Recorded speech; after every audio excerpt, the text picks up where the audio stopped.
Assalamualaikum warahmatullahi wabarakatuh. My name is Muhammad Herlambang, and today I want to explain the information I took from the video about Everything Around You Can Become a Computer by Ivan Poupyrev, the Google's head of advanced hardware. This text is to fulfill the big task 1 of English for Computer 2. Okay, so if you think about all the things we touch in our life, for example, if you're a runner, you might imagine your shoes and a water bottle. If you're a chef, it might be a kitchen tools and an oven. Those things to Google's head of advanced hardware, Ivan Poupyrev, are more interesting than the computers and gadgets we are spending more and more of our time on. So, he's on a mission to see that the everyday things in our lives can become a part of the way we interact with our digital life. In this video, he posed the question, can the world become our interface? Poupyrev is the engineer behind Project Jacquard, which brought about the smart jacket that Google and Levi's created to be a wearable in the most literal sense of the word.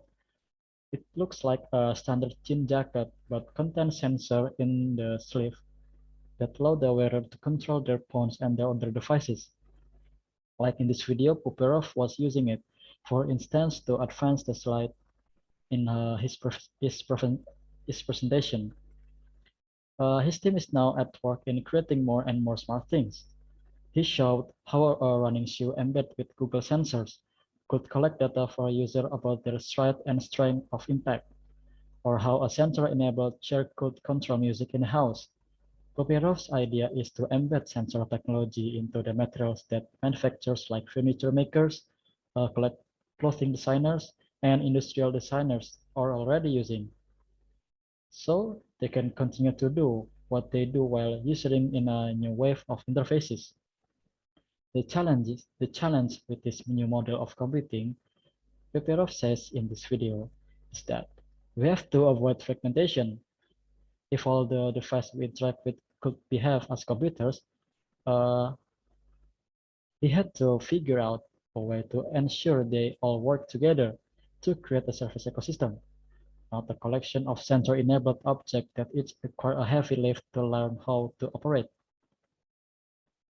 In this video too, Poupyrev shared for the first time Google's solution to this issue, a small device no bigger than a flash drive with a few electrodes on the back that attach the object and connect them to the cloud.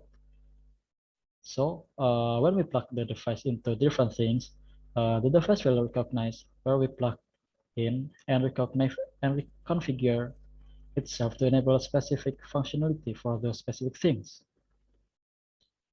But in my opinion about the video, the obvious issue with this idea of turning everything into a smart thing is what happens to the data. If everything from the chair you sit on to the clothes you put on can collect data about where you are and what you're doing and transmit it to the cloud, it has the potential to exponentially deepen everyone's digital footprint, which in an age of significant uncertainty around privacy and data is a cause for concern. Okay, maybe that's all I can say. Sorry if there are deficiencies. Wassalamualaikum warahmatullahi wabarakatuh.